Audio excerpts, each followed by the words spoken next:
12월 6일 금요일 새벽 예배 하나님 앞에 드리시겠습니다. 고마우신 하나님 아버지 감사합니다. 오늘 이 새벽에도 사랑하는 우리 성도들과 함께 하나님 말씀 앞에 설 수 있게 해주셔서 감사합니다. 하나님 성경이 말씀하신 것처럼 세상이 참 소란합니다. 하나님 너무너무 소란한 이 세상을 살아가는 힘은 하나님 오직 진리를 붙잡는 길뿐이라고 말씀하십니다. 무엇이 옳은지 혼돈된 이 시대에 진리의 말씀을 꽉 붙들지 않으면 창수가 나고 홍수가 나서 다 쓸어버린다고 말씀하십니다. 오직 반석 위에 세운 집, 말씀 위에 세운 집만 무너지지 않는다고 말씀하십니다. 하나님 무엇이 옳은 것인지, 무엇이 바른 것인지 모두 다 자기 소견에 옳은 대로 얘기하는 이 시대에 하나님 진리 꼭 붙잡고 걸어가는 하나님의 백성 되게 해주십시오. 이 길만이 진리의 길, 이 길만이 생명의 길, 주의 말씀 붙들고 살아가는 교회, 무엇이 옳고 무엇이 잘못됐는지 진리 안에서 분별할 수 있는 분별력 있는 교회 하나님께 될 수 있도록 은혜 내려 주옵소서.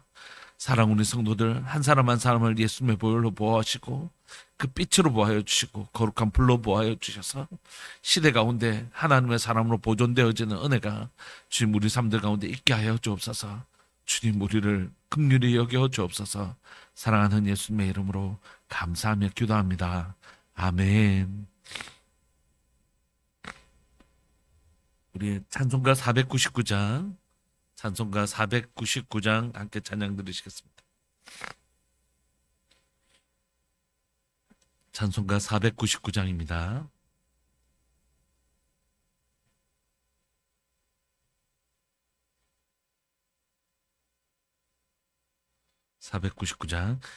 흑암에 사는 백성들을 보라. 수많은 심령 멸망하겠네. 그 누가 갈까 주의 복음 들고 생명을 구원하는 곳으로. 큰 권세 주께 있으니 큰 권세 주께 있으니 너는 가서 주의 복음 전하라. 주가 너 항상 지키리라. 구원의 문은 넓게 열렸으니 십자가 구병 일어나거라. 너희의 힘을 하나로 뭉쳐서 죄악의 쇠사슬을 끊어라. 큰 권세 주께 있으니 큰 권세 주께 있으니 너는 가서 주의 복음 전하라. 주가 너 항상 지키리라. 왜 너는 멸망길을 가려느냐. 주 음성 듣고 응답하여라. 널 구원하려 예수 죽었으니 생명의 참된 복음 전하라. 큰 권세 주께 있으니 큰 권세 주께 있으니 너는 가서 주의 복음 전하라. 주가 너 항상 지키리라. 온 천하 만민 승리의 그날에 영광과 찬송 주께 드리네. 속죄함이 구원받았으니 기쁘게 할렐루야 부르세. 큰 권세 주께 있으니 큰 권세 주께 있으니 너는 가서 주의 복음 전하라. 주가 너 항상 지키리라. 아멘. 하나님의 말씀 요한계시록입니다. 요한계시록 11장 1절부터 14절까지입니다. 요한계시록 11장 1절부터 14절까지입니다.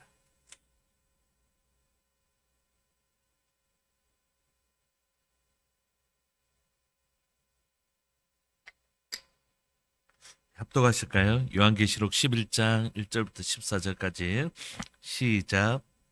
또 내게 지팡이 같은 갈대를 주며 말하기를 일어나서 하나님의 성전과 제단과 그 안에서 경배하는 자들을 측량하되 성전 바깥마당은 측량하지 말고 그냥 두라.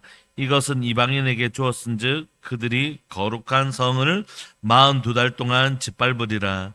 내가 나의 두 증인에게 권세를 주리니 그들이 굵은 배 옷을 입고 1260일을 예언하리라. 그들은 이 땅에 주 앞에 서 있는 두 감람나무와 두 촛대니 만일 누구든지 그들을 해하고자 하면 그들의 입에서 불이 나와서 그들의 원수를 삼켜버릴 것이요 누구든지 그들을 해하고자 하면 반드시 그와 같이 죽임을 당하리라. 그들이 권능을 가지고 하늘을 닫아 그 예언을 하는 날 동안 비가 오지 못하게 하고 또 권능을 가지고 물을 피로 변하게 하고 아무 때든지 원하는 대로 여러 가지 재앙으로 땅을 치리로다. 그들이 그 증언을 마칠 때에 무적행으로부터 올라오는 짐승이 그들과 더불어 전쟁을 일으키고 그들을 이기고 그들을 죽일 터인즉 그들의 시체가 큰 성 길에 있으리니 그 성은 영적으로 하면 소돔이라고도 하고 애굽이라고도 하니 곧 그들의 주께서 십자가에 못 박히신 곳이라. 백성들과 족속과 방언과 나라 중에서 사람들이 그 시체를 사흘 동안을 보며 무덤에 장사하지 못하게 하리로다. 이 두 선지자가 땅에 사는 자들을 괴롭게 한 거로 땅에 사는 자들이 그들의 죽음을 즐거워하고 기뻐하여 서로 예물을 보내리라 하더라. 3일 반 후에 하나님께로부터 생기가 그들 속에 들어가매 그들이 발로 일어서니 구경하는 자들이 크게 두려워하더라. 하늘로부터 큰 음성이 있어 이리로 올라오라 함을 그들이 듣고 구름을 타고 하늘로 올라가니 그들의 원수들도 구경하더라. 그때 큰 지진이 나서 성 10분의 1이 무너지고 지진에 죽은 사람이 7천이라. 그 남은 자들이 두려워하여 영광을 하늘의 하나님께 돌리더라. 둘째와는 지나갔으나 보라 셋째와가 속히 이르는도다. 아멘. 어린 양이신 예수님께서 이 땅은 이제 심판하실 때에 7인, 7나팔, 7대접을 통해서 이게 3번 심판하신다는 뜻이 아니라고 말씀드렸죠. 한 번이 완성이고 한 번이 완성이고 한 번이 완성인데 점진적으로 4분의 1, 3분의 1 전부가 심판되어진다라는 걸 의미합니다. 그런데 그 심판을 행하실 때마다 첫 번째인, 두 번째인, 세 번째인, 네 번째인, 다섯 번째인, 여섯 번째 인을 떼시고 7번째인 마지막 최종적인 심판을 하시기 전에는 항상 뭐가 등장하냐면 6번째와 7번째 사이에 막간 장면, 우리가 막 연극의 1막, 2막 있잖아요. 그럼 막과 막 사이에 그냥 6번째하고 7번째 인을 그 다음에 떼실 것 같은데 그러기 전에 다른 내용, 에피소드 같은 게 하나가 딱 들어와 있더라는 것이죠. 우리가 인 때는 뭐였습니까? 14만 4천 하나님의 구원받는 백성, 하나님이 그들을 이마에 인치신다. 이 장면을 봤지 않습니까? 오늘 장면은 뭐냐면 7째 나팔을 불기 전에 6번째 나팔과 7번째 나팔 사이의 막간 장면을 우리가 어제와 오늘 읽고 있는 것입니다. 그래서 오늘 지나면 이제 7셋째 화, 즉 7번째 나팔의 마지막 최종적인 심판이 등장하겠지만 오늘 우리가 읽고 있는 이 본문은 바로 그 막간 장면입니다. 6번째 나팔과 7번째 나팔, 6번째 나팔 불고 7번째 나팔 불기 전에 그 사이에 하나님께서 앞에서 14만 4천원처럼 하나님 마지막 시대 가운데 어떤 일을 행하시는지를 우리에게 보여주는 것입니다.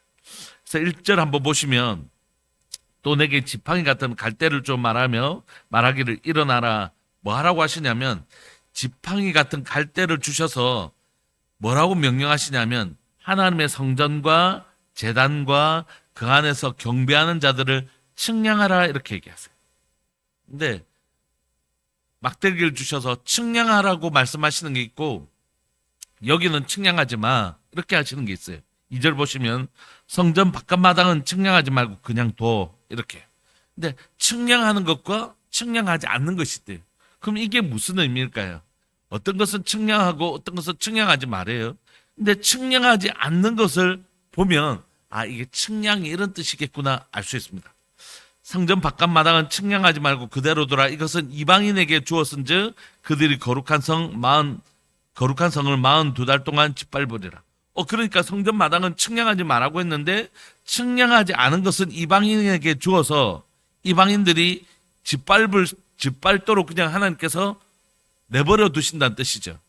그러면 측량한다는 것은 뭐겠습니까? 반대로 그렇게 하지 못하도록 보호해 주신다, 이런 뜻이겠죠.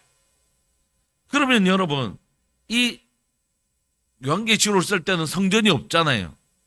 성전이 없는데 그럼 하나님은 도대체 무엇을 보호하시고 무엇은 세상 사람들에게 짓밟히도록 허용하시는 걸까요?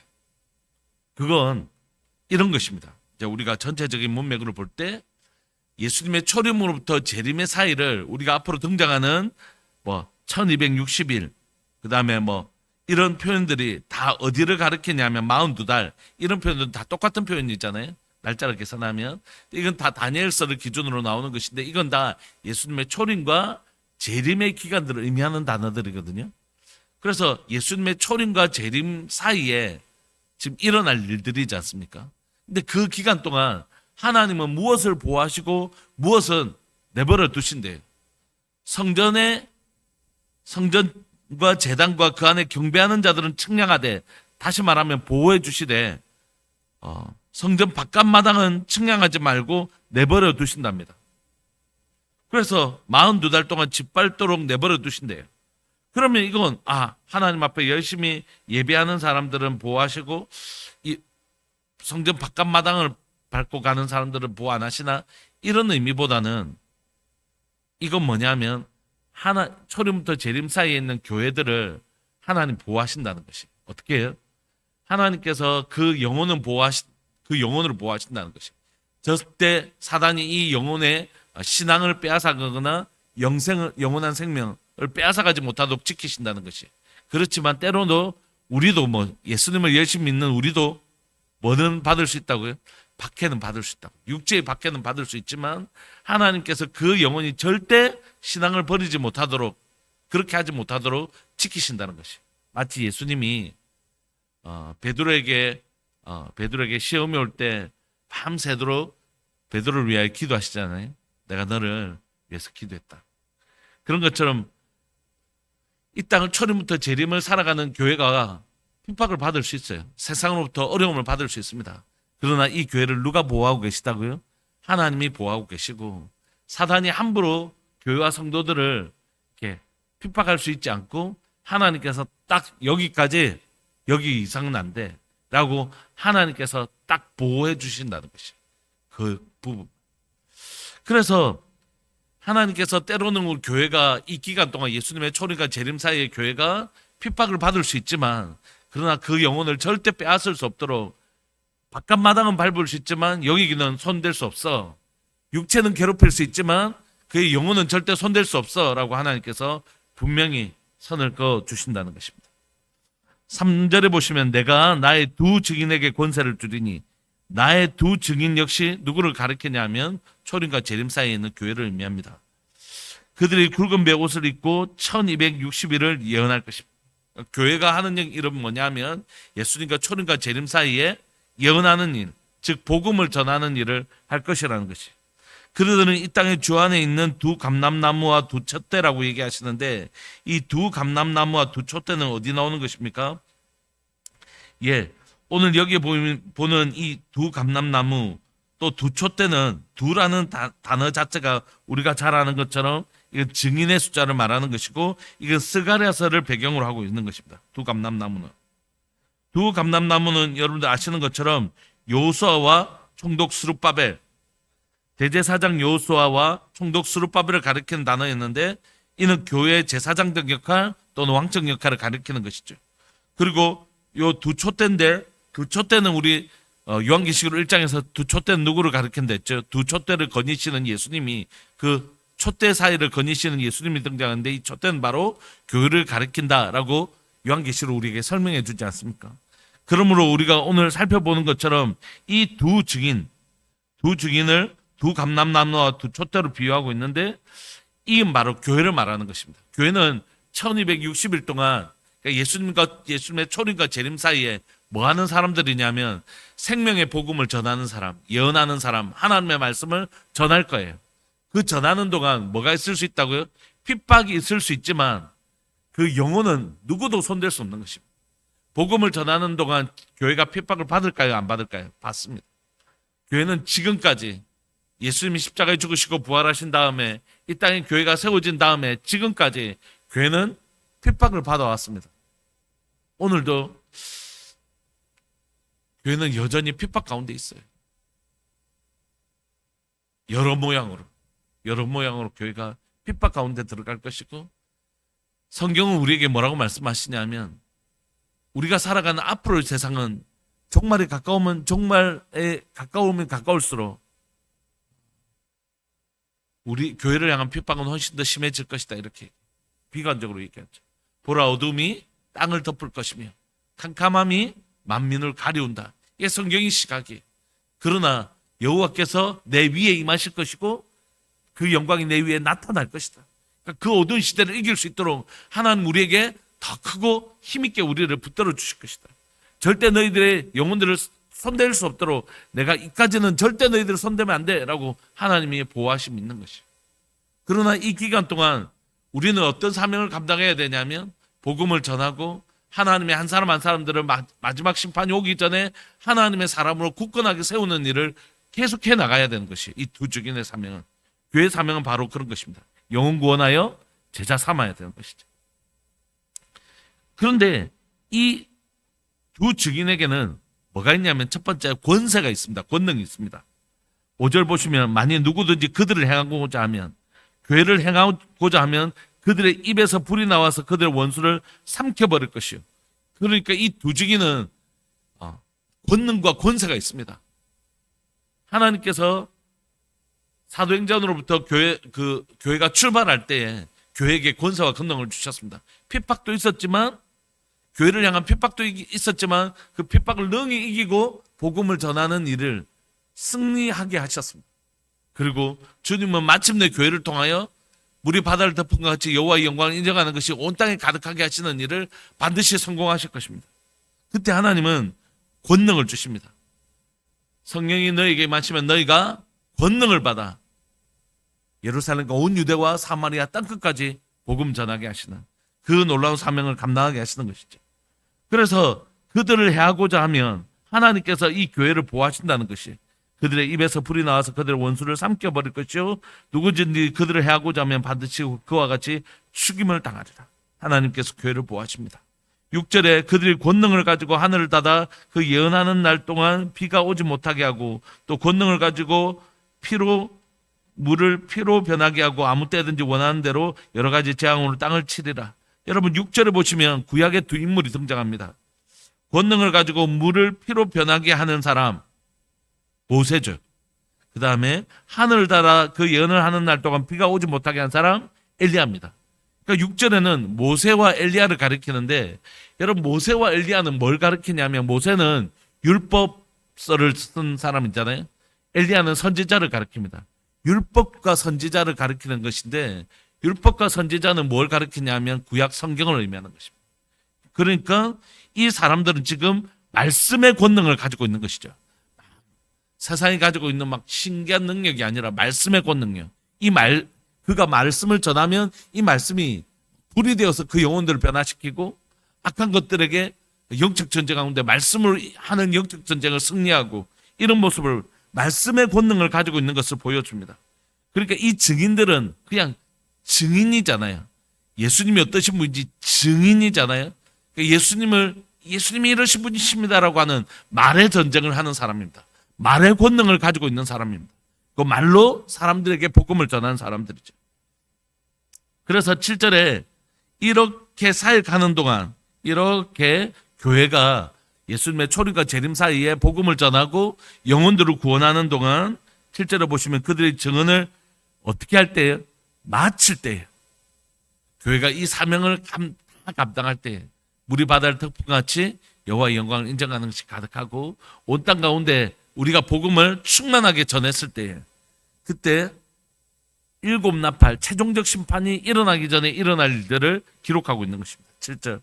그들이 증언을 마칠 때에, 복음을 다 전했을 때에 무적행으로부터 올라오는 짐승이 그들과 더불어 전쟁을 일으켜 그들을 이기고 그들을 죽일 것이다. 그러니까 복음을 다 전한 후에는 사단이 마지막 때인 줄 알고 어떻게 해요? 무적행으로부터 올라오는 짐승이 있어서 그들, 즉 교회와 더불어 전쟁을 일으킨다는 것입니다. 그리고 그들을 이기고 교회를 이기고 교회를 죽일 것이라는 것이. 교회가 나중에 일어날 순교를 우리가 생각하게 하는 것이죠. 초대교회 때 그 수많은 순교를 통하여 놀라운 부흥이 일어나는 것처럼, 이른 비와 늦은 비의 은혜가 있는 것처럼 마지막 때에 이 전쟁 가운데 순교가 일어날 것을 보여주고 있습니다. 8절에 보시면 그들의 시체가 큰 성길에 있으리니 그 성은 영적으로 하면 소돔이라고 하고 애굽이라고도 하니 곧 그들의 주께서 십자가에 못 박히신 곳에 바로 그 큰 성에 그들의 시체가 있는 것입니다. 교회가. 여러분들 잘 아시는 것처럼 우리나라 정서도 마찬가지지만 특별히 이 유대인의 정서 가운데 시체를 매장하지 않고 걸어 놓는다는 건 그야말로 엄청 수치를 주는 것입니다. 우리나라도 왜 그런 게 있잖아요. 대역죄인은 경고로 걸어 놓는 것처럼. 이게 엄청 수치를 당한다는 뜻입니다. 교회가 마지막 때에 엄청 핍박과 어려움을 겪는다는 것을 보여주시죠. 그런데 그렇게 끝나지 않는 것이 9절에 보시면 십자가에 그들의 주께서 십자가에 못 박히신 곳, 장소도 이렇게 영적인 장소도 의미하지만 예수님이 십자가에 죽으시고 부활하신 것처럼 이 두 증인들도 그 예수님의 길을 가게 될 것이라는 것이. 9절 백성들과 족속과 방언과 나라 중에서 사람들이 그 시체를 사흘 반 동안을 보며 무덤에 장사하지 못하게 하리로다. 이렇게 막 수치를 주는 것입니다. 이 두 선지자가 땅에 사는 자들을 괴롭게 한 거로 진리의 말씀을 전하니까 진리대로 살지 않는 자들이 교회 때문에 오히려 괴롭힘을 당했다고 생각하는 거죠. 진리를 전하지만 진리대로 살지 않는 자들에게 진리를 말하니까 그래 네 혼자 잘났다 이런 거 있잖아요. 그런 것처럼 진리를 말하니까 이 세상은 교회를 오히려 진리를 말하는 교회를 핍박하는 것입니다. 예수님을 향해서 그랬던 것처럼. 그래서 이 사람들이 교회가 자기들을 괴롭게 했기 때문에 땅에 사는 자들이 그들의 죽음, 교회 핍박을 즐거워하고 기뻐하고 서로 예물을 보내고 막 이렇게 하는 것이. 그 세상이 교회 핍박과 마지막에 교회 핍박과 교회 수치를 막 기뻐하는 것입니다. 11절 3일 반 후에 하나님께로부터 생기가 그들 속에 들어가매 그들이 발로 일어서니 구경하는 자들이 크게 두려워하더라. 하나님의 생기, 성령님께서 그들 가운데 들어가니 그들이 살아난 것입니다. 3일 반 후에. 즉 하나님께서 교회를 부활케 하시는 것이. 다시 교회가 이 부활의 영광을 누리게 되는 것이죠. 그리고 12절 하늘로부터 큰 음성이 있어 이리로 올라옴을 함을 듣고 하나님께서 우리를 올라가게 하시는 거죠. 그래서 여러분 보시면 예수님이 죽으신 곳에서 우리도 동일하게 죽고 예수님이 회복되시는 것처럼 우리도 동일한 회복을 보는 것입니다. 부활과 효과가 일어나는 모습들을 우리가 보고 있는 것이죠. 그러므로 교회는 교회의 사명, 초림과 재림 사이에 복음을 충만하게 전하는 일을 우리가 다 감당할 겁니다.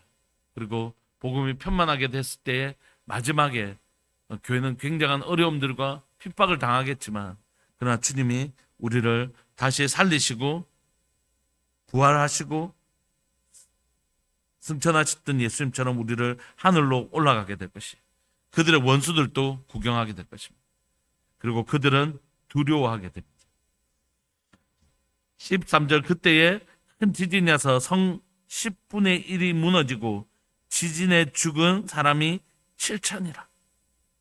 그러니까 심판을 받는 모습을 보여주는 거죠. 그 남은 자들이 두려워하여 영광을 하늘의 하나님께 돌리더라. 그 남은 자라는 건 어떤 것이 있겠습니까?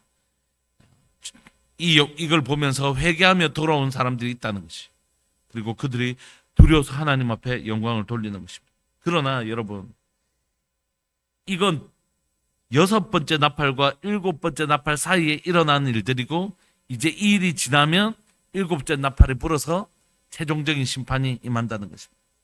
그래서 오늘 우리가 읽었던 이 본문도 6번째와 7번째 사이에 최종적 심판, 세상을 향한 하나님의 최종적 심판이 일어나기 전에 교회를 향한 하나님의 메시지. 얘들아, 6번째, 7번째 최종적 심판이 일어나기 전에 너희들 가운데 이런 일이 일어날 거야. 너희들이 예수님의 초림과 재림 사이에 복음 열심히 전했잖아. 근데 내가 이 기간 동안 너희의 바깥마당만 이방인들이 밟을 수 있도록 허락해놨어. 우리가 천국에 온 게 아니잖아요. 지금이 초림과 재림 사이에 우리가 악한 모든 것들이 심판받는 천국에 온 게 아니잖아요. 그러니까 우리가 이 땅을 살아가는 동안 악한 자들에 의해서 핍박을 받을 수가 있죠. 이 핍박을 통하여 우리는 정글과 같이 나오고 하나님의 백성으로 살아갈 것이니까. 그러나 절대 우리를 손대지 못하도록 내가 이렇게 구별하여 너희를 보호하였다고 말씀하세요. 그리고 너희는 너희에게 권세와 권능을 줬다. 너희 입에서 나오는 그 하나님의 말씀이 권세이고 권능이다. 그래서 악한 자들을 불사르고 영혼들을 변화시키는 마치 모세와 엘리야처럼 그런 권세와 권능을 너희에게 줬다. 그래서 너희는 하나님께서 주신 권세와 권능으로 예루살렘과 온 유대와 사마리아 땅끝까지 복음 전하게 될 거다. 그런데 그 마지막 순간에 교회를 핍박하는 큰 것들이 있을 것이고 그로 인하여 교회는 고통을 당할 것이다. 핍박을 올 것이다. 그러나 우리는 부활할 것이고 승천할 것이고 하나님께서 교회에게 이 영광을 반드시 회복시킬 것이다. 여러분, 우리가 부활, 하나님 앞에 승천 이런 것을 믿지 못한다면, 휴거 이런 것을 믿지 못한다면, 우리가 죽어서 천국 가는 것을 믿지 못한다면, 우리가 죽어도 살겠고 물은 살아서 나를 믿는 자는 영원히 죽지 아니하는 부활을 믿지 못한다면 기독교는 아무것도 아닌 것이죠. 그래서 예수님은 십자가에 죽으셔서 부활하셔서 직접 부활의 증거로 많은 사람들에게 친히 예수님을 보여주실 것이죠. 말씀을 마무리하고 싶습니다. 여러분, 시대가 얼마나 빠른 속도로 악해져 가고 있는지 모르겠습니다. 요즘 제가 챗GPT 같은 걸 이제 배워서 한 번씩 이렇게 해보면 무섭습니다, 진짜. 무서워요. 이게 얘기하면 지가 알아서 뭐 다 알아주고, 그림 그려줘 하면 그림 그려주고요. 작곡해줘 이러면 작곡 프로그램 연결해서 작곡도 해주고요. 너무 무섭습니다. 근데 이 AI를 여러분 청소기에 넣으면 어떻게 되겠습니까? 청소기에 부착시키면 청소기가 학습을 해요. 그래서 우리 집에 온 청소기는 우리 집 청소를 하면서 학습을 해서 우리 집 청소를 가장 잘할 수 있도록 자기가 학습을 해서 발전을 하는 것입니다. 또 우리 집하고 다른 집에 간 똑같은 제품이라도 AI를 달아놓으면 이 집은 예를 들면 구석이 많네? 그럼 구석을 잘 청소하는 방법으로 자기가 발전하는 것이죠. 여러분, 우리가 그런 시대에 살아가고 있습니다. 우리 이 시간 진짜 두렵고 떨림으로 하나님 앞에 설 수 있었으면 좋겠습니다. 하나님은 이런 시대가 우리 앞에 있다 이렇게 얘기하세요. 그리고 이런 시간들 동안 하나님 우리에게 말씀의 권능을 주셨습니다. 말씀의 권능. 말씀, 이 진리로 이 세상을 싸워 이기는 것이 하나님의 진리가 무엇인지 선명하게 알고 이 진리를 붙들고 살아갈 때에 우리는 권세와 권능이 있는 것이 성령께서 우리에게 오셔서 이 진리를 전하는 힘과 권세를 주십니다. 하나님의 말씀은 사람 운동력이 있습니다. 그렇게 해서 역사를 일으킵니다. 그리고 우리는 이 진리를 전할 뿐만이 아니라 이 진리에 깊이 사로잡혀 있어야 됩니다. 그래야지 이 핍박 앞에서도 배교하지 않고 주님을 부인하지 않고 이 말씀 딱 지키면서 살아갈 수 있거든요. 걱정입니다, 사실. 제 신앙도 걱정이지만 우리 아이들이 살아갈 시대에 우리 아이들이 생명을 걸고 예수님 붙들고 살아가야 되는데 그런 마음이 있는 거죠. 우리 시간 기도합시다. 우리 교회는 큰 문제 없고 잘 이렇게 하고 뭐 이렇게 잘 되고 있어. 이런 게 아니라 다가오는 시대에 우리는 정말 기름을 준비한 탕사처녀처럼 지금은 불이 있죠. 지금은 등불이 있습니다. 앞으로 어두움이 길어질 그 시간들이 왔을 때 과연 신앙을 딱 붙잡을 수 있는 사람으로 우리가 정말 설 수 있는가? 우리 성도들 하나도 잃어버리지 않고 우리 자녀들 다음 세대를 하나도 잃어버리지 않고 정말 지켜낼 수 있는가? 지금을 준비하는 게 아니라 다가올 어둠이 길어지는 시대, 그 시대에도 여전히 이 등불을 꺼뜨리지 않을 수 있도록 뭐 해야 되죠? 기름을 준비하는 교회가 되는 것이 진짜 중요한 때라고. 그걸 위해서 예수님 말씀하시잖아요. 깨어 기도하라. 그게 바로 이 기름을 준비하는 방법입니다. 하나님 말씀 붙들고 깨어 기도할 때에 우리가 어둠이 길어지더라도 난 주님 부인하지 아니하고 이 기름 준비한 지혜로운 다섯 처녀처럼 우리가 살아낼 수 있는 것이죠. 우리 주의 이름을 크게 부르시면서 기도하면서 나갑시다. 주님, 교회가 주님이 더디 오시자, 신랑이 더디 오시자 기름을 준비하지 못한 사람들은 다 불을 꺼뜨려 버리자. 그렇게 되지 않도록, 그런 영혼이 교회 가운데 한 명도 없도록 하나님 기름 준비하는 교회 되게 하여 주시고, 시대를 준비하는 교회 되게 하시고, 말씀 힘있게 전하되 우리가 먼저 이 말씀에 사로잡힌 하나님의 주님이 기뻐하시는 교회 되게 하여 주십시오. 지금 우리가 뭘 준비해야 될지 주님 깨달아 알게 하여 주옵소서. 우리 주의 이름을 크게 부르시면서 우리 교회가 정말 기름을 준비하는 교회 되도록 우리 이 시간 힘있게 한번 기도했으면 좋겠습니다. 기도하시겠습니다. 주여, 살아계신 하나님 아버지, 역사하시는 하나님 감사합니다. 오늘 이 새벽에 하나님 여섯 번째 하나님 나팔과 일곱 번째 나팔 사이에 주님 이 땅을 향한 하나님의 계획들을 우리에게 보여주시니 감사합니다.